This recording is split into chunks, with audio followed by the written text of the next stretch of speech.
in your opinion, are people underestimating or overestimating the multifamily investing space? I think the last 3 years have completely knocked the wind out of some people. So I feel like now people are a lot more calibrated on the reality of multifamily. Okay. I think 2 years ago, people were a little bit too bullish on what turnovers could look like. They were expecting 100% tenant turnover on value add projects. And I think people have sobered up a bit to the reality of multifamily. I still think in some markets, people are still a little bit going too aggressive on their rent projections. Okay. We are in a declining rent environment. Yeah. I don't think we have much further to go. But I do see some of that optimism in certain pockets of the market, especially in downtown Toronto. Okay. Overall, though, I feel the last 2 to 3 years have really like sobered people up. Okay. That's good to know. Yeah. You know? Yeah. Okay. So can somebody, in your opinion, go from owning zero property and to having a portfolio in 2 to 3 years, realistically speaking? Yeah, big time. I've helped multiple clients do that. Okay.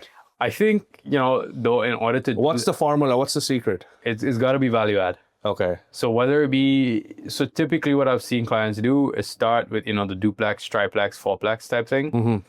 Some sort of value add, refinance, continue, or getting into the smaller multis. So for example, like one client bought an absolute piece of crap, fiveplex in Brantford, 900 grand. We bought it with a private lender. They put renovation money into it. The guy was a contractor himself. We're refinancing into CMHC.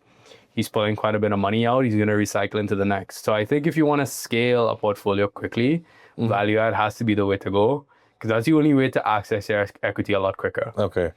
And what's the biggest lie people have told you about real estate investing in Toronto? I think the biggest lie in today's world about real estate is that cash flow will make you rich. I think this whole myth of people living and retiring just on cash flow is very tough.